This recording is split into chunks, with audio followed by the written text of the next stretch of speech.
সিরিয়ায় একটি আমেরিকার সামরিক ঘাঁটিতে হামলার ঘটনা ঘটেছে। দেশটির পশ্চিম হাসাকা প্রদেশের একটি এলাকায় অবস্থিত আমেরিকার সামরিক ঘাঁটি লক্ষ্য করে এই হামলা চালানো হয়। সোমবার ইরানের রাষ্ট্রীয় সংবাদ সংস্থা মেহের নিউজের এক প্রতিবেদনে এই তথ্য জানানো হয়েছে। প্রতিবেদনে বলা হয়, কাশারুক অঞ্চলে অবস্থিত মার্কিন ঘাঁটিতে হঠাৎ করে হামলা চালানো হয়। স্থানীয় সূত্রগুলো বলছে ঘাঁটিতে বিস্ফোরণের শব্দ শোনা গেছে এবং এলাকা জুড়ে সাময়িক উত্তেজনা ছড়িয়ে পড়ে। ঘটনার পর মার্কিন সেনারা পুরো ঘাঁটির আশপাশ ঘিরে ফেলে এবং ওই এলাকায় ব্যাপক নজরদারি শুরু করে।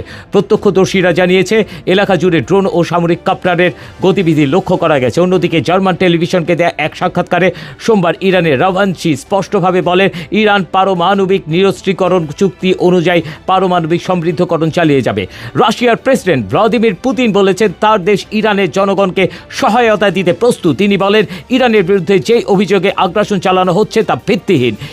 ইরানের পররাষ্ট্রমন্ত্রী আব্বাস আরাগাচি আজ মস্কোয় প্রেসিডেন্ট পুতিনের সাথে বৈঠক করেন। আল জাজিরার খবরে বলা হয়, বৈঠকের শুরুতেই পুতিন এই সমস্ত কথা বলেন।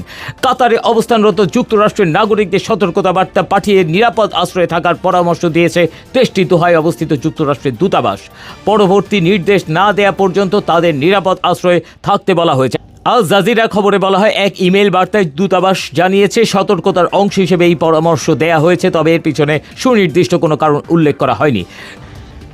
যুক্তরাষ্ট্রের জাতীয় নিরাপত্তা দলের সাথে বৈঠকে বসেছেন দেশটির প্রেসিডেন্ট ডোনাল্ড ট্রাম্প।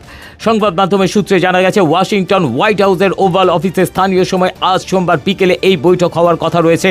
তেহরানের নীতির পরিবর্তন না হলে ইরানের শাসন কাঠামো বদলে ফেলার হুঁশিয়ারি দিয়ে রেখেছেন ট্রাম্প।